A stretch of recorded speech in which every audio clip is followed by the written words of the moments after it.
Hi అండి, welcome to my channel Laddus cookings. అందరికీ నమస్కారం అండి. ఈరోజు వీడియో వచ్చేసి చికెన్ గ్రేవీ ఈజీగా అండ్ టేస్ట్గా సింపుల్గా ఎలా ప్రిపేర్ చేసుకోవాలో ఈ వీడియోలో చూసేద్దామండి. చపాతీ లేకైనా రైస్ లేకైనా చాలా అంటే చాలా పర్ఫెక్ట్గా ఉంటుందండి ఈ చికెన్ గ్రేవీ. చికెన్ స్మెల్ రాకుండా ఎలా ప్రిపేర్ చేసుకోవాలో ఈ వీడియోలో చూసేద్దాం. చికెన్ కడిగేటప్పుడు నిమ్మరసం పిండేసి నీట్గా ఒక 2 టైమ్స్ కడిగామనుకో చికెన్ స్మెల్ అనేది రాకుండా ఉంటుందండి. చికెన్ కడిగిన తర్వాత ఇందులో కొద్దిగా వాటర్ వేసుకొని ఉప్పు పసుపు వేసి నీట్గా ఉడకపెట్టుకోవాలండి చికెన్ని. ఇలా ఉడకపెట్టుకున్న తర్వాత ఒక మిక్సీ బౌల్ తీసుకొని ఇందులోకి ఎండు కొబ్బరి ఇలా తురుము తీసుకోవాలి.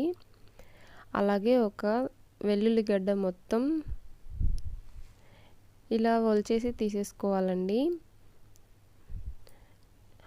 అలాగే ఒక 2 స్పూన్ల కారం పొడి,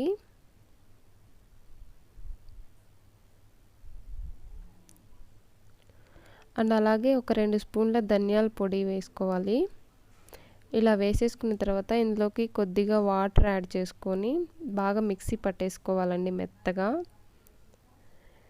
ఇలా మెత్తగా మిక్సీ పట్టుకున్న తర్వాత మసాలాలో కొద్దిగా కాడలు తుంచకుండా కొత్తిమీర అలాగే కొద్దిగా పుదీనా 2 వేసేసుకొని బాగా మెత్తగా మిక్సీ పట్టేసుకోవాలండి. ఇక్కడ నేను చూపిస్తున్నాను కదా ఈ విధంగా. కొత్తిమీర మసాలాలో మిక్సీ పట్టుకోవడం వల్ల చికెన్కి మంచి టేస్ట్ వస్తుందండి. ఇలా ఇక్కడ చూపిస్తున్నాను కదా, ఇలా మెత్తగా మిక్సీ పట్టేసేసుకోవాలి.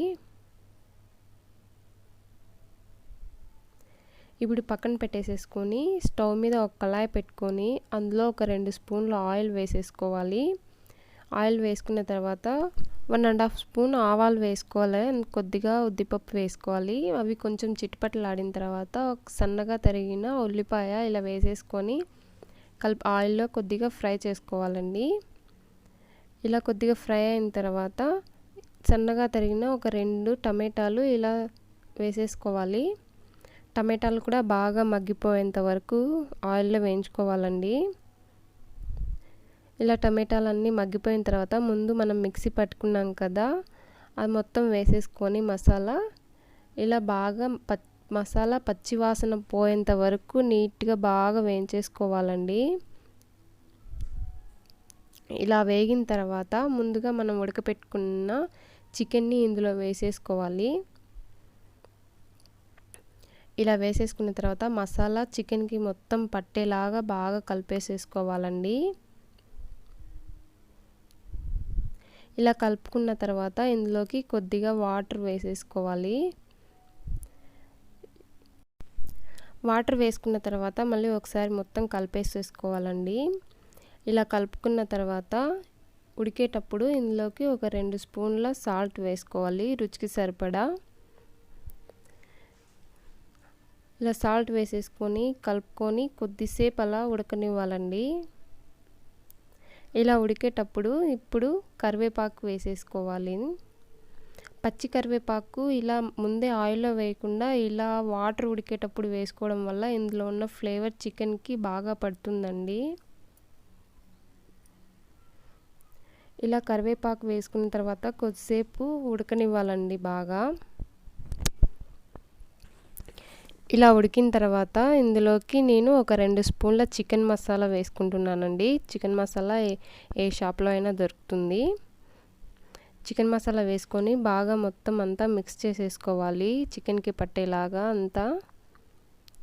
ఇలా వేసుకొని కలుపుకున్న తర్వాత ఇందులోకి నేను కొత్తిమీర వేసుకుంటున్నానండి.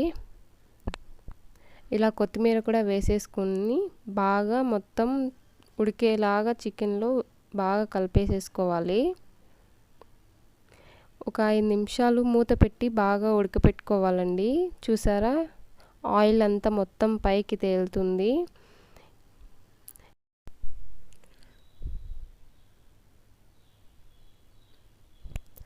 అంతే అండి, చికెన్ పులుసు రెడీ అయిపోయింది. చాలా అంటే చాలా బాగుంటుంది టేస్టీగా, చపాతీ లేకైనా రైస్ లేకైనా. అంతే అండి, స్టవ్ ఆపేసేసుకొని ఇంకా గిన్నెలోకి సర్వ్ చేసేసుకోవడమే. చూశారు కదండి. నా ఈ వీడియో కనుక మీకు నచ్చినట్లయితే ప్లీజ్ లైక్ చేసి, షేర్ చేసి, సబ్స్క్రైబ్ చేసుకోండి. అలాగే మీరు కూడా ట్రై చేసి కామెంట్ చేయండి. Please subscribe my channel.